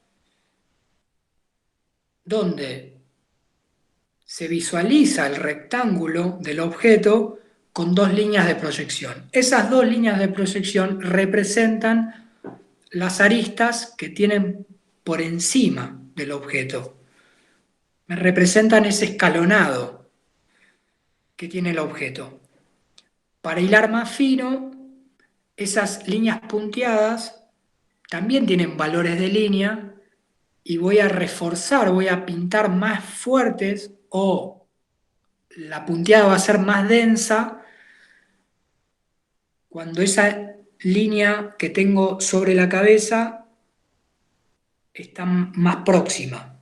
Y las líneas que están a más distancia las voy a dibujar con un valor más suave, menos denso. El punteado va a ser más espaciado, si se quiere. En la próxima diapositiva vemos otro ejemplo de un objeto muy simple, donde ya se está representando en planta y en sus 4 vistas, y cómo al concertarlo, poner a la par una planta con una vista, yo entiendo rápidamente esa codificación. Por eso es interesante que ustedes lo manejen, ese método, como para siempre estar representando para una persona que no entiende del método, que tiene que ubicarse en el espacio, que ya es difícil ubicarse en el espacio, y uno al concertar las plantas de alguna manera ya se va ubicando, ¿no? Al concertar los dibujos de plantas con vistas, de plantas con cortes, y si al lado pongo una axonométrica, ya no hay mucho más para decir, ¿no? Ya se explica solo. Vemos en el dibujo de la planta amarilla cómo el valor de línea del cuadrado central se pinta más fuerte porque está más alto, digamos. Me representa esa parte del techo donde está más próximo al observador, y las líneas que están más lejos están más diluidas, más suaves, más lavadas. Y en el grafiquito de abajo es muy visual, muy gráfico de cómo esos planos son como una especie de caja que se va abriendo, y las distintas proyecciones del objeto sobre esos planos me van armando secciones, alzadas, plantas. En la próxima diapositiva, de nuevo, vemos en el ejemplo del pabellón de Barcelona, también muy paradigmático de lo que es la arquitectura de planos. Es una tipología que se puede decir que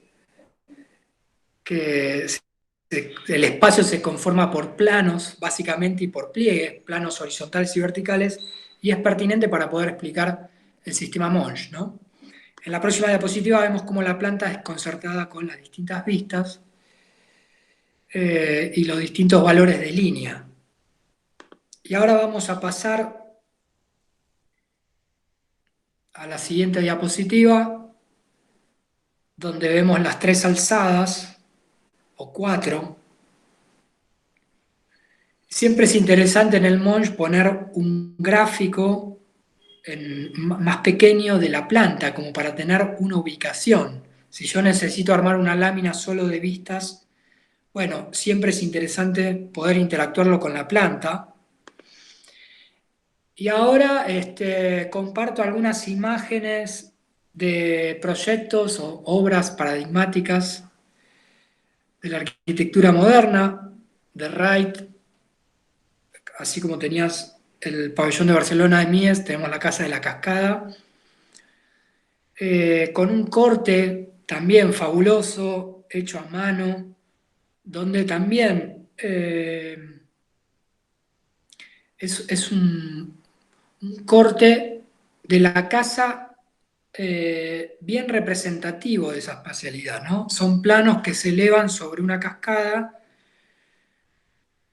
y elijo por dónde cortar, ¿no? A la forma. No corto por cualquier lado. En general trato de elegir la sección, eh, la ubicación de esa línea de corte que me corresponda a espacios representativos de la casa, en este caso, ¿no? De la forma que estoy representando. Me interesaba este caso porque justamente nosotros estamos proyectando sobre un arroyo canalizado y nos vamos a encontrar con muchos cortes que relacionan a la forma con esa pisada más orgánica, ¿no? Con un suelo que tiene cierta depresión y cierto juego con el agua. Por eso me interesaba mostrar un poco este ejemplo. En la próxima diapositiva vemos un poquito, está un poco borrosa, pero bueno, es una planta de la Casa de la Cascada, donde el sistema Monge no siempre es métrico, aburrido, digamos, geométrico, y también se lo puede hacer dialogar con un contexto orgánico, con una manera de representar más perceptual. O en la otra diapositiva vemos cómo se puede concertar un corte con las vistas, ¿no? Siempre da esa sensación de que al corte se le quita una tapa y de alguna manera se desnuda la espacialidad interna, cómo el corte es enfatizado con los valores de líneas, ¿sí? Todo lo que estoy cortando tiene mayor espesor de línea, si lo puedo pintar de negro mejor, poner en contraste lo que se corta con el espacio que queda este, en blanco, digamos, y puedo empezar a jugar con ciertos grafismos que me permitan dar como cierta vida al dibujo, ¿no? O en la otra diapositiva, bueno, no tiene mucho que ver con el Monge, pero sí presentar la casa de la Ville Savoie de Le Corbusier, donde es una forma muy pura. Le Corbusier ya estaba desarrollando sus puntos, digamos, todos los conceptos que tienen que ver con la planta libre, con la ventana corrida, con la quinta fachada. Y en el sistema Monge, en la próxima diapositiva, vemos las distintas plantas que van expresando, ¿no?, lo que él quería intencionar en cada nivel.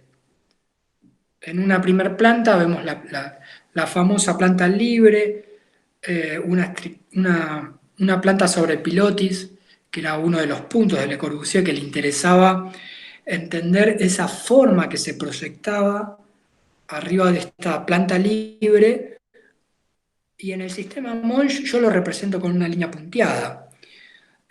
Y eso empezaba a desarrollar esta idea de las formas libres que se desarrollan por debajo de una forma madre, ¿no?, de una forma más pura, como es este cuadrado casi perfecto, una caja volumétrica, donde es fundamental en esa planta dibujar esa punteada con ese sistema de pilotis que desarrollan un perímetro libre, digamos, con una forma más libre, ¿no? Eh, o en la segunda planta ya ver cómo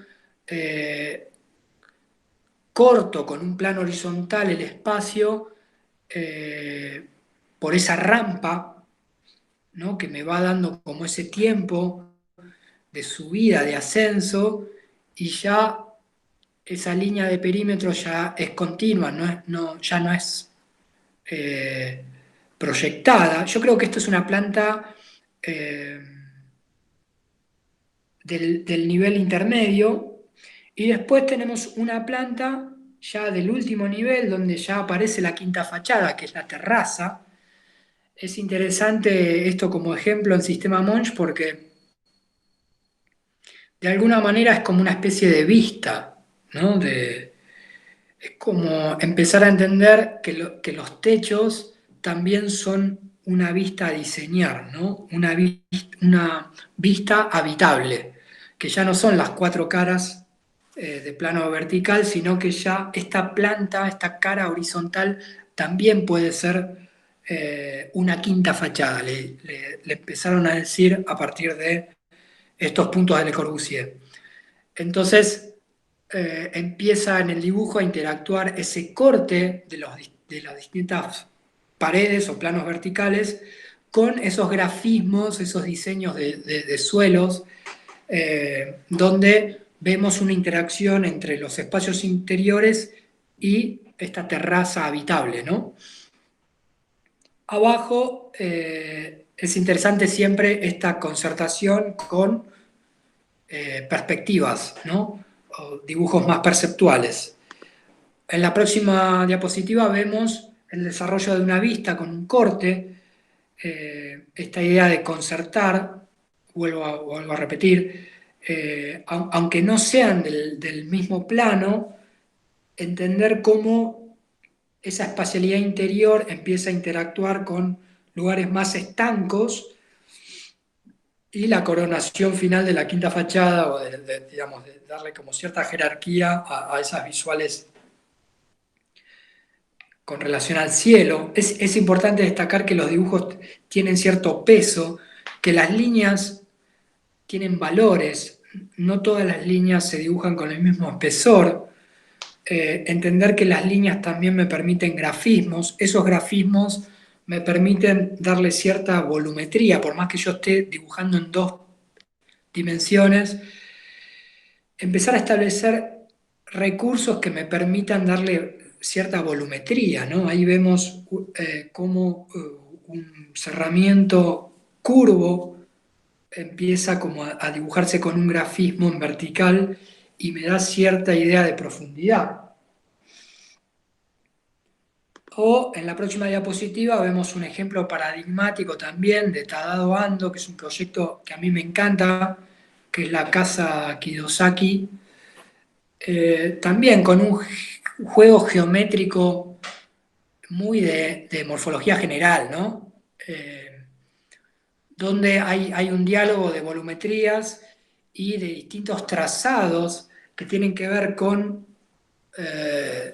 las tres geometrías madres, digamos, el cuadrado, el triángulo y el círculo, y a partir de ahí Tadao Ando empieza como a hacer un estudio de grilla, ¿no? Ahí vemos los distintos eh, diagramas o esquemas donde Tadao del dibujo borroso ya empieza a desarrollar un dibujo organizativo, un dibujo que me empieza a tensar el espacio y le empieza a dar como el rigor del metro, ¿no? Del módulo, de la grilla, que va interactuando una planta con otra y se va empezando a hacer un juego espacial desde la geometría. Me parece que esto es sumamente interesante para el momento donde estamos nosotros ahora proyectando en morfología general, donde ustedes tienen como ciertas ideas más borrosas, esquemas a mano alzada, y cómo desde el rigor que tiene el sistema Monge de planta corta y vista, empiezo a organizar el espacio y empiezo a ver la relación entre planta y alzada, ¿no? En la próxima diapositiva vemos esa planta justamente con una especie de vista interna, donde está todo el dibujo lavado, no hay valores de línea todavía. Pareciera que todo tiene como la misma jerarquía. A este dibujo solo hace falta valores de línea, eh, líneas continuas, líneas de proyección, líneas de apoyo. Es muy importante que, por ejemplo, en esta vista que vemos abajo, dibujar esa línea de tierra, que el dibujo no quede flotando. Esto es una especie de crítica a lo que estamos viendo, ¿sí? O los dibujos de las paredes o de planos verticales, ver cómo de alguna manera están seccionados por ese plano imaginario que veíamos anteriormente y pintarlos, levantarles el valor de línea para entrar en la codificación del dibujo arquitectónico, que son las plantas o los cortes, ¿no? Como decía anteriormente, las plantas también son cortes, nada más que están atravesados, que en vez de un plano vertical, un plano horizontal.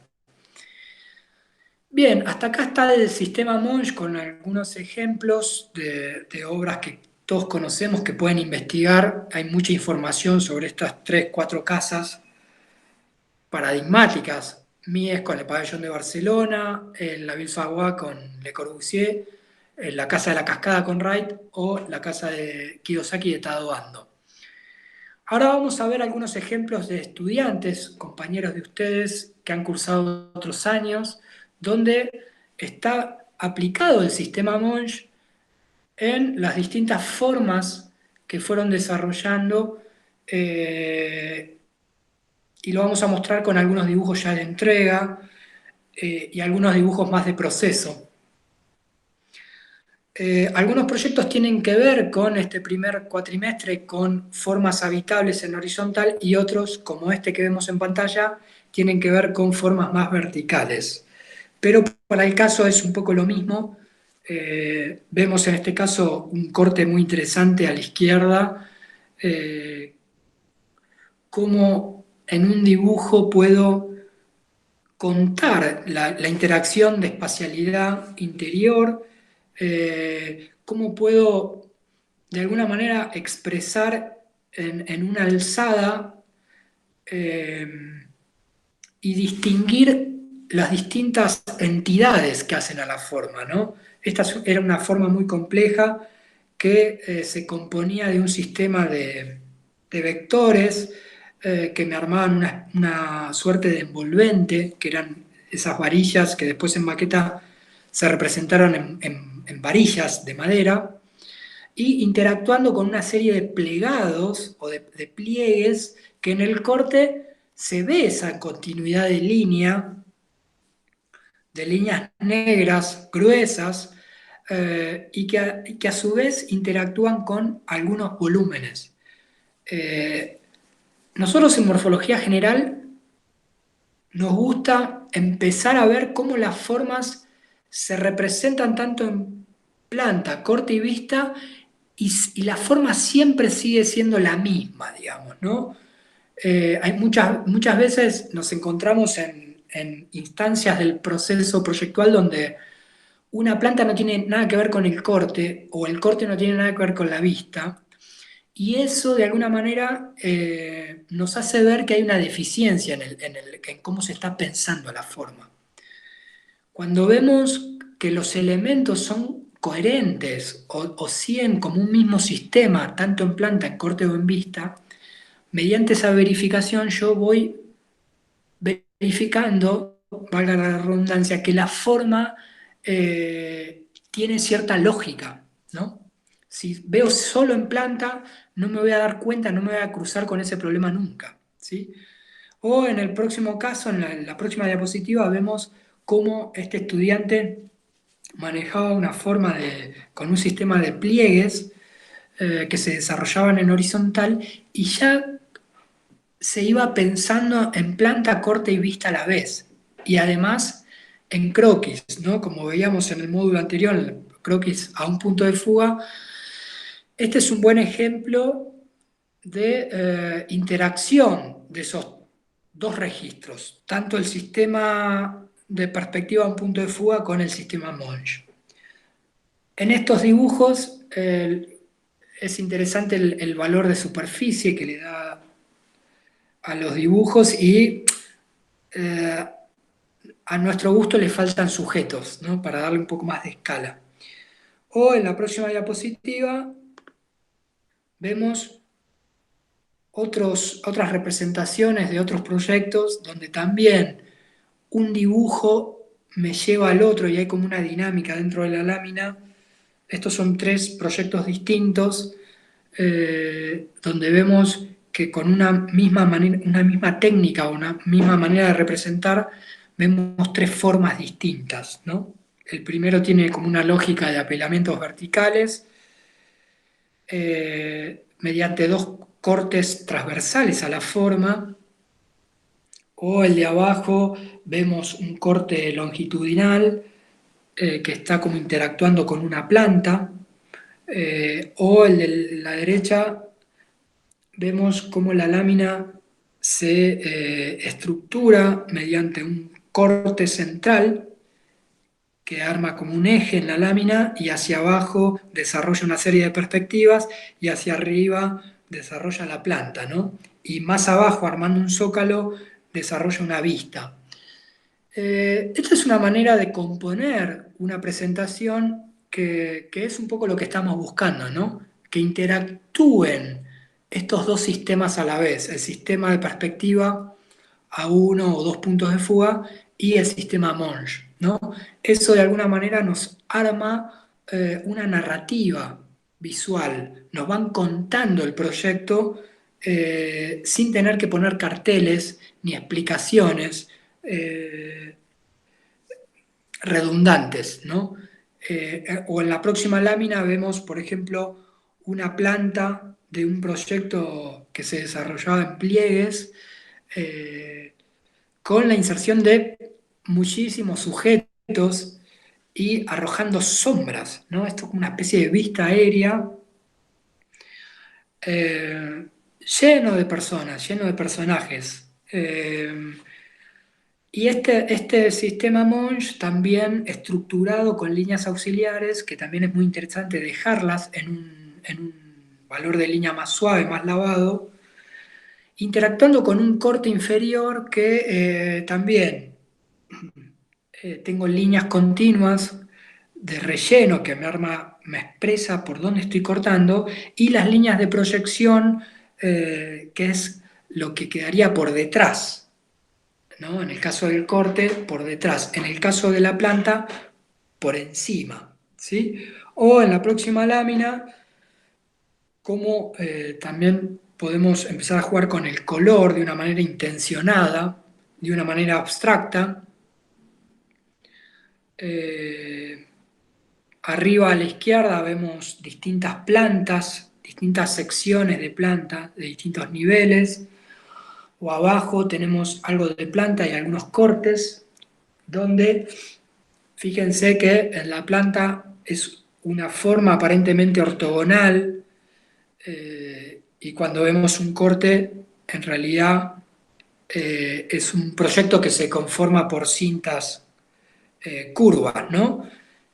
O en los dibujos de la derecha, fantástico, ¿no? Cómo interactúan los sujetos con el espacio y cómo un corte AA que va en un sentido interactúa con un corte BB que va en el otro, y veo que los elementos, digamos, este proyecto se conformaba de un sistema de volúmenes con un sistema de pliegues. Vemos cómo en un corte esos volúmenes están expresados en el corte y esos volúmenes están encerrados en sí mismos. Y en el otro corte, en el otro sentido, vemos cómo la forma es mucho más abierta, más fluida.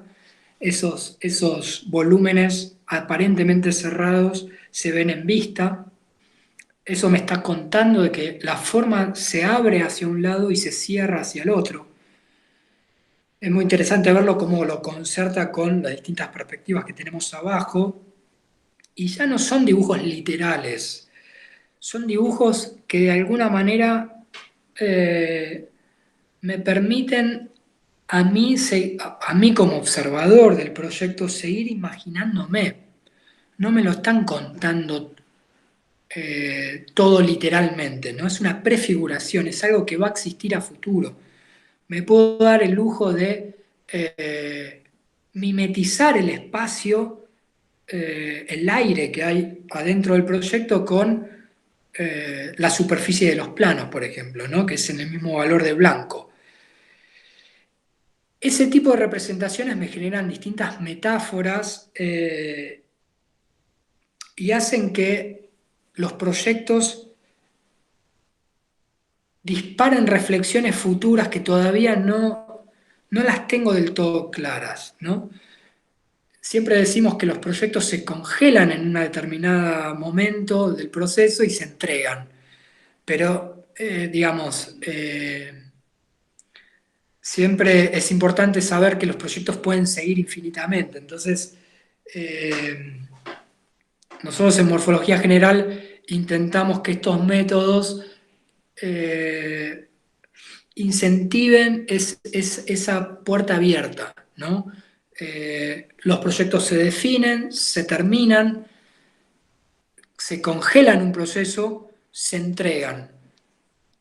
Pero, de alguna manera, con esta imagen nos terminamos de visualizar imágenes futuras, ¿no? De prefigurar algo que todavía no existe, poder intentar un lenguaje que me invite a imaginarme el proyecto, ¿sí?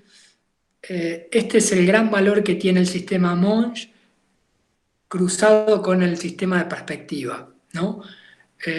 Me dan ciertos elementos que ya no me da el render, ni la foto, ni el SketchUp. Me lo da solo la planta, el corte, la vista y la perspectiva. Bueno, con esto creo que la última es el fin. Gracias a todos y a todas por su tiempo, por escuchar. Hasta acá estuvo Sistema Monge. Gracias, Pancho. No sé si Sebas o Juan Manuel querían hacer el cierre para que los chicos vayan a los talleres, escúchame a mí. Son las ganas que tenemos de volver a los talleres, tal cual. Bueno. Genial, Pancho. Gracias, Pancho. Muy bueno. Gracias, Pancho. Muy bueno. Muy bien, muy interesante. Bueno, muy bien, de nada. Así que, bueno, nada, era el cierre básicamente, es indicarles que en 15 minutos nos vamos a ver por comisiones para seguir corrigiendo sobre el ejercicio proyectual, los avances que hayan hecho en base a las correcciones anteriores, que, bueno, cada comisión va a tener su propio link de Google Meet, nada más.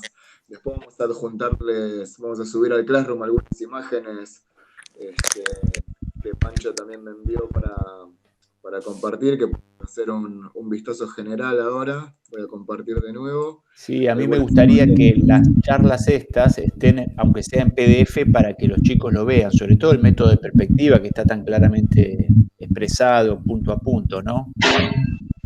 Sí, nosotros lo tenemos armado en 2 PowerPoint, así que perfecto. Eso lo vamos a compartir en el, sí, o el PowerPoint o en PDF, como quieras, para que sea más liviano, pero sí, como quieran ustedes. Estamos de tiempos porque, digamos, también había elegido algunas imágenes, pero capaz lo dejamos para la próxima, que creo que ahí se van compartiendo. Yo las estoy pasando un poquito mientras charlamos. Y estaría bueno dejarlas en Classroom como para que los chicos entiendan un poco a qué apuntamos. Sí, por los tiempos. Gracias, que estas imágenes son trabajos de años anteriores. Dale.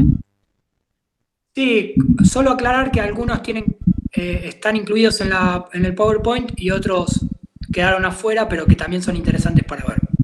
Muy bien. Bueno. Buenas noches. Gracias, Pancho. Gracias. Felicitaciones. Gracias. Muy claro todo, Pancho. Genial. Chau. Gracias.